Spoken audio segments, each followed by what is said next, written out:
Sua mente está sendo treinada para fugir. Fugir do silêncio, fugir da demora, fugir da oração, fugir da leitura, fugir de qualquer coisa que exige permanência. E talvez seja por isso que você senta para fazer algo importante, mas em poucos minutos já está com o celular na mão. Você começa com a tarefa, mas aí aparece uma mensagem, depois uma notificação, depois uma vontade de só olhar rapidinho. Depois um vídeo, depois outro. E aí quando você percebe, a sua atenção já foi embora e você nem viu a hora que ela saiu pela porta. E aí você pensa, eu não tenho foco. Mas talvez o problema não seja a falta de foco, talvez a sua mente tenha sido treinada todos os dias para poder fugir de qualquer desconforto. E se você não perceber isso, a sua atenção vai continuar sendo roubada, pedaço por pedaço. Hoje eu vou te mostrar por que é que isso acontece e o que isso tem a ver com sua vida espiritual e qual hábito simples pode começar a devolver o comando da sua atenção. Porque quem recuperar a atenção começa a recuperar a direção, e eu já adianto. O problema não é só o celular, ok? O celular é apenas o sintoma mais visível. O problema é muito mais profundo. Você pega o celular para descansar, só um minutinho, só para ver uma coisinha, só para responder uma mensagem, só para dar aquela olhadinha, aquela famosa olhadinha rápida, que entra de chinelo e sai carregando metade do seu dia na sacola. Quando você percebe, já se passaram 20, 30, 40 minutos e o mais estranho é que você não sai descansado coisíssima nenhuma, você sai mais cansado. A mente fica cheia, mais vazia.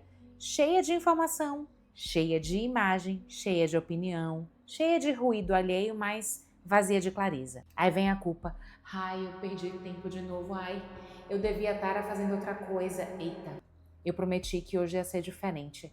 Só que para aliviar essa culpa, você busca mais distração. Mais um vídeo, mais um story, mais uma rolagem, mais uma notificação e o ciclo começa de novo. Você se sente cansado, busca estímulo, perde tempo, sente culpa, fica ansioso, busca mais estímulo e sem perceber, aquilo que parecia descanso vira anestesia. Nem todo descanso descansa.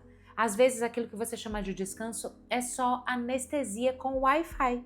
Mas a pergunta é, por que é que sua mente prefere isso, mesmo sabendo que depois você se sente pior? É aqui que começa o verdadeiro problema. A maioria das pessoas olha para esse padrão e conclui, eu sou sem foco, eu sou preguiçosa, eu não tenho disciplina, eu começo tudo e não termino nada. Mas esse diagnóstico, ele pode estar incompleto. Talvez você não seja uma pessoa sem foco, talvez você esteja treinando a sua mente para poder fugir de tudo que demora. Demora para ler um livro, demora para orar com calma, demora para terminar uma tarefa, demora para construir um projeto, demora para organizar a vida, demora para sentir o resultado. E sua mente, acostumada com recompensa rápida, começa a reclamar. Ai, isso aqui é chato demais. Ai, depois eu faço. Ai, eu só vou olhar o celular rapidinho, só mais um vídeo. Só que esse rapidinho vai roubando a sua atenção todos os dias. E o perigo é que você não percebe a perda de uma vez. Você não acorda um dia completamente sem foco. Você vai perdendo aos poucos um pedaço da atenção no celular, outro na notificação, outro na comparação, outro na ansiedade, outro no excesso de informações, outro na culpa, outro na sensação de estar atrasado. E aí, quando você precisa estar inteiro numa coisa só, a sua mente já está espalhada. Você não perdeu foco de repente, a sua atenção ela foi sendo treinada para não permanecer. Agora, a gente vai entender isso de uma forma simples. O cérebro ele gosta de recompensa, isso não é um defeito, isso é funcionamento humano. O problema é quando a gente começa a alinhar o cérebro com recompensa rápida o tempo inteiro. Um vídeo curto entrega novidade rápida, uma notificação entrega curiosidade rápida, uma curtida entrega validação rápida, uma mensagem entrega a sensação rápida de importância, uma rolagem infinita entrega microdoses de novidade o tempo todo. E o cérebro, ele aprende que quando algo fica difícil, basta fugir para algo mais fácil. Quando algo fica silencioso, basta buscar ruído. Quando algo demora, basta trocar. Quando algo exige esforço, basta abrir uma tela, só que a vida real não funciona nesse ritmo. A vida real exige espera, constância, exige repetição, exige silêncio, exige permanecer algo antes de ver resultado, exige continuar quando ninguém está aplaudindo, exige fazer o que precisa ser feito sem recompensa imediata brilhando na tela. E aí acontece o conflito. A sua mente quer estímulo rápido, mas o seu propósito exige permanência. A sua mente quer novidade, mas a sua vida espiritual exige presença. A sua mente quer distração, mas a sua rotina precisa de direção. Sua mente quer fugir do desconforto, mas crescimento exige atravessar desconfortos pequenos todos os dias. E aqui entra uma parte que quase ninguém fala quando discute foco. A sua atenção não é apenas uma ferramenta de produtividade, ela é uma questão espiritual também. Foco não é só conseguir produzir mais, foco é conseguir estar inteiro. Inteiro numa oração, inteiro numa conversa, inteiro numa leitura, inteiro numa tarefa, inteiro no descanso, inteiro diante de Deus. E talvez essa seja uma das grandes perdas da nossa vida moderna. A gente está fisicamente presente, mas mentalmente está longe, está na mesa, mas está ali pensando na mensagem, está orando, mas está querendo pegar o celular, está lendo, mas com a mente pulando, está descansando, mas se culpando, está com pessoas mais divididas entre telas, comparação, preocupação, está vivendo mais fragmentado.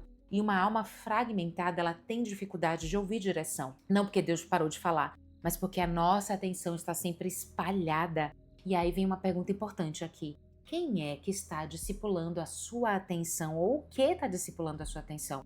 Porque a sua atenção ela está sendo formada para alguma coisa. Pela palavra de Deus, ou então pelo feed das redes sociais, pela presença ou pela pressa, pelo silêncio ou pelo barulho, pela oração ou pela ansiedade, pelo propósito ou pela urgência dos outros, pela comparação ou pela identidade em Deus. Aquilo que recebe a sua atenção começa a formar o seu coração e talvez você esteja pedindo direção a Deus, mas entregando a sua atenção todos os dias para tudo que te tira da direção.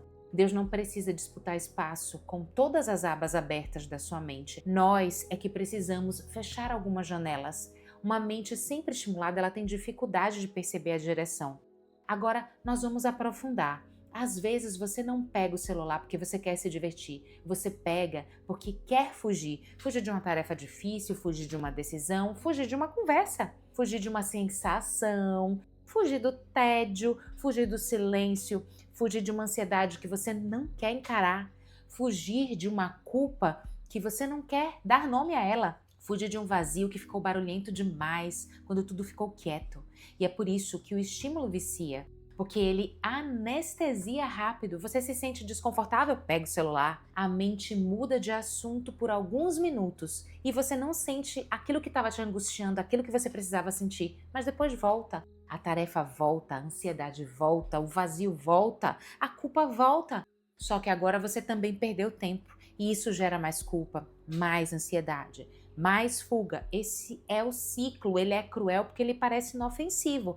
Ninguém olha para uma rolagem de feed e pensa, eu estou treinando minha mente para abandonar minha vida. E eu quero te propor aqui um hábito simples. Não é uma técnica mágica, não é uma promessa exagerada, é um treino e eu chamo de hábito da primeira atenção. A ideia é bem simples. Antes de entregar a sua atenção para o mundo, devolva a sua atenção para Deus, para sua mente, para sua direção. Comece com 1 minuto, se puder, faça 3. Se conseguir, faça 10. Mas começa pequeno.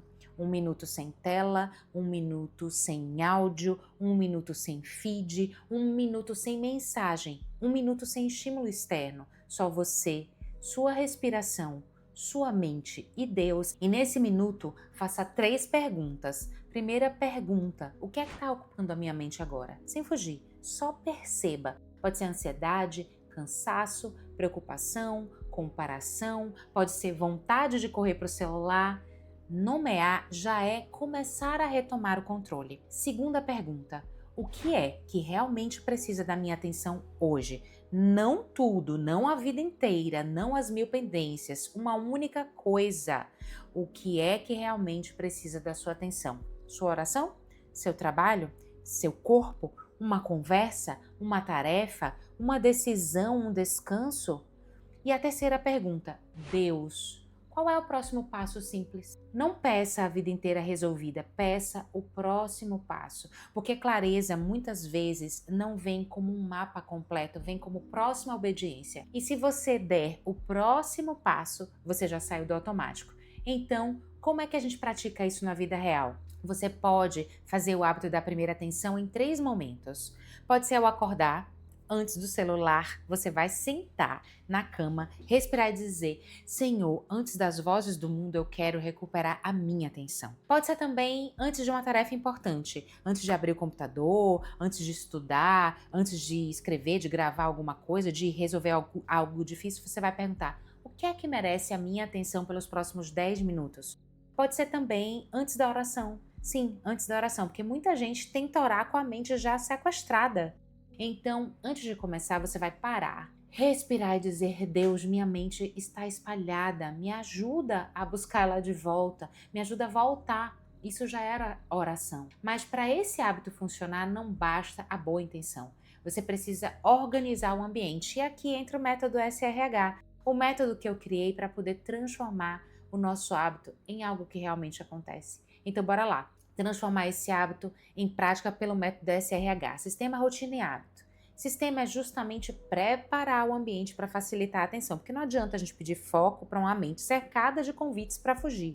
Então você vai preparar o ambiente, você vai colocar o celular longe da cama, desativar todas as notificações desnecessárias, deixar a Bíblia ou um caderno visível, fechar abas que não pertencem à tarefa. Você vai escolher um lugar para o seu minuto de atenção e colocar uma frase visível antes do barulho, presença, ou então, minha atenção precisa de direção, ou então essa aqui, o que é que merece minha atenção agora? Ambiente vence a intenção muitas vezes, então se o ambiente só tá te convidando para você se distrair, sua mente vai acabar desobedecendo e se distrair. R de rotina. Agora você precisa escolher aonde esse hábito entra. Não diga, eu vou fazer quando der. Quando der é justamente o estacionamento dos hábitos abandonados. Você vai escolher uma âncora, um momento, algo que você já faz. Por exemplo, depois que eu acordar, antes do celular, eu vou fazer 1 minuto de primeira atenção. Ou, depois que eu escovar os dentes, eu vou fazer uma oração curta. Ou então, antes de abrir o computador, eu vou perguntar qual é a única coisa que importa agora. Ou então, antes de dormir, eu vou fazer 1 minuto sem tela. A fórmula é o seguinte: depois de algo que já acontece na sua vida, eu vou colocar esse novo hábito. Isso reduz o esforço. Você não depende de lembrar do nada. O hábito ele já fica pendurado em algo que já faz parte do seu dia a dia. E hábito, H de hábito. Com a repetição, esse hábito começa a ser sedimentado. Você deixa de ser alguém que entrega a mente para qualquer coisa, qualquer estímulo, e vai ser alguém que protege a sua primeira atenção. Alguém que pausa antes de reagir, alguém que percebe que está fugindo e consegue dizer assim: pera, agora eu não vou pegar o celular, agora eu não vou fugir, agora eu vou resistir a cada impulso, agora eu vou permanecer. E isso não é sobre produtividade, isso é sobre liberdade. Então, se você sente que perdeu o foco, eu quero que você pare de se chamar incapaz. Talvez você não tenha perdido o foco, talvez a sua mente tenha sido treinada mesmo para fugir, treinada por conta desse monte de estímulo que você recebe todo dia, pela recompensa rápida, pelas notificações, pelo medo do silêncio, pela fuga emocional, pela vida no automático. Mas você sabia que o que foi treinado também pode ser reeducado? Começando pequeno. Então começa pequeno, 1 minuto, uma pausa, uma pergunta, uma oração sincera, uma escolha de não pegar o celular imediatamente, uma decisão de permanecer um pouco mais, porque você não precisa recuperar a sua vida inteira hoje. Comece recuperando a sua atenção. E quem recupera a atenção, começa a recuperar a direção. Quem recupera a direção, começa a sair do automático. E quem sai do automático, começa a viver com mais clareza, mais presença e mais propósito. Se esse vídeo falou com você, se inscreve no canal. Aqui a gente conversa sobre hábitos simples, fé prática e clareza mental para quem está cansado de viver no automático. Escreve aqui nos comentários qual é o maior ladrão da sua atenção hoje. Celular, ansiedade, notificações, redes sociais, excesso de tarefas, comparação, cansaço? Escreve aqui. Talvez o primeiro passo para recuperar a sua atenção seja justamente nomear aquilo que está roubando ela. É isso, pessoal. Por hoje é só. Nos vemos por aí em breve. Tchau, tchau!